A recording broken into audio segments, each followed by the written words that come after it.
Does it take pressure off Australia to provide further Ukraine aid, or does it put on the pressure?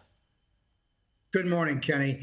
I'm afraid $61 billion won't change the direction of the way the war is going in Ukraine.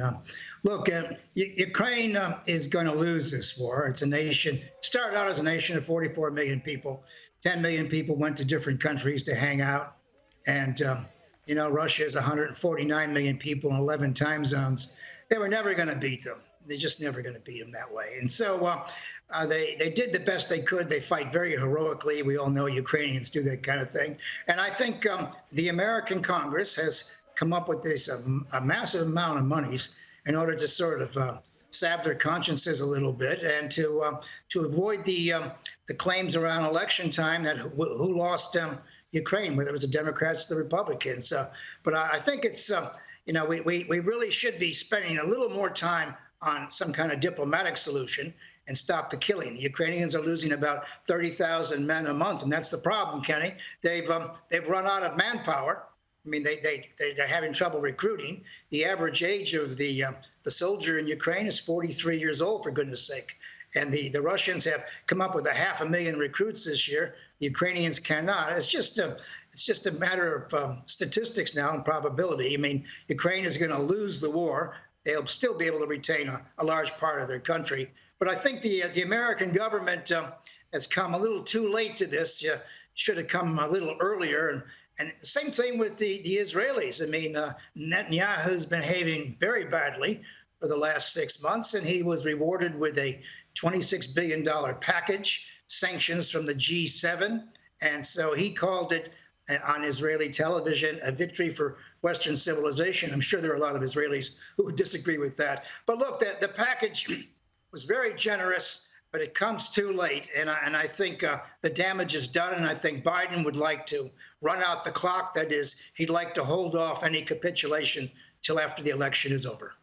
Tomorrow, the New York Trump trial begins. What are you expecting? And in particular, how does this affect his campaign for the White House?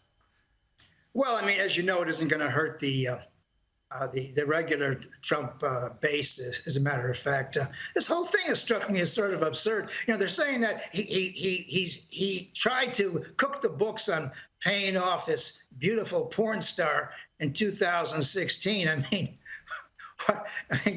Donald Trump he's in the Wrestling Hall of Fame. I mean, having an affair with a porn star wasn't going to exactly hurt his reputation with the people who were going to vote for him anyway. But look, I think we got something going on here we can't quite see, Kenny, and that's the sleaze factor. There's a lot of good Americans, good evangelicals, and others, including young Latinos and blacks and a lot of young people who are turning towards Trump. And they're going to sort of ignore this because they know in America you could probably be charged with things that you shouldn't be charged with. And it's quite obvious to anybody that the charges are politically motivated, even though they may have some basis in truth. I don't think it's going to hurt him too much. But I've been saying, I don't know who disagrees with me with this, but I think as long as Melania holds out, I think Trump's got a chance here. She disappears. I mean, if she has to go on the stand, or Barron does, or something like that. If it gets too embarrassing, I think